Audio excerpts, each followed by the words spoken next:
All right, Chad. Oh, I'm going to show you a video here. A guy, he's really cracked the code for how visionary George Lucas is and Seth McFarlane as well. Two great, far seeing people in media today. All right, check out this video. A long time ago, when George Lucas had owned the rights to Star Wars, he had given Seth MacFarlane his permission to do the Family Guy Star Wars parodies. And what can I say about them? They're absolutely hilarious. But something I noticed when rewatching the first one, Blue Harvest, was during the conversation between Darth Vader and one of his Imperial officers when talking about the Death Star. Okay, wouldn't be doing my job if I didn't ask what's the .01. Well, I mean, there's this little hole. It was kind of an aesthetic choice by the architect, and if you shoot a laser into this hole, the station blows up. An aesthetic choice by the architect. Now, watching this in the 2000s, or even in the early 2010s, between 2010 and 2015, it was just a nice, harmless joke, no big deal, right? But if you rewatch this in the 2020s, this aligns perfectly with Rogue One and the Death Star architect Galen Erso, who intentionally placed the infamous weakness in the Death Star. Let me get this straight from this guy, right?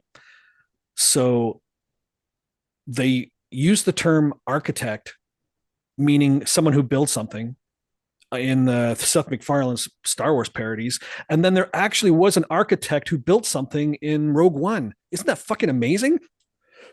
Wow. They didn't. My head explodes like the Death Star that was made by somebody, and we call people who make things architects. And so is Seth MacFarlane being called a prophet? Yeah, like he's a prophet. A seer? He was a seer to know that people describe things being built by architects. But hold on. But Seth MacFarlane, like the rest of us, saw Star Wars. And if you really think about it, you're like, really? There's a little hole that he's going to shoot a thing in, like he killed swamp rats or something like that? Yep. And that's going to destroy the entire Death Star. Anybody could have noticed that. That's ridiculous. Yeah, right? That's not the part, that's not the amazing part. All of us said that. In 77, the first time you ever watched Star Wars, if someone commented, why do they have that hole there that you can, if you shoot something down it and the whole station explodes? The thing is, Seth MacFarlane, he was so prescient. He used the word architect. Yeah. And then when they made Rogue One, they described the guy who made the Death Star. They called him an architect. Isn't that amazing? Connect the two. The two dots are fucking connected, Chad. J.J. Abrams. Spielberg in one exactly in one of the Millennium Falcon, I think it's a Millennium Falcon shots, you see his little bad robot guy is in the ship. Logo of the company. She's taking a little piss, having a little laugh. Nice. I just saw that in a hieroglyph in Raiders of the Lost Ark. You see C-3PO and R2-D2 as hieroglyphs. None of those little cameos as amazing as describing somebody who built something as an architect. Get it? Architect? Wow. It's a name of fucking people that build things. Who's the guy? Who's the guy who did that? Yeah. His name, Barry is H3. Oh, Barry is here, I guess. Barry is here. Barry is here. Only the E's are threes.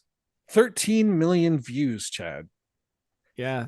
Barry's got 13 million views. So many people, their minds were blown by this revelation.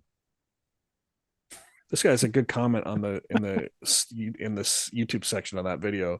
It's like, plot twist: the Rogue One writers stole the whole concept from Family Guy. So it's like it's putting everything in reverse.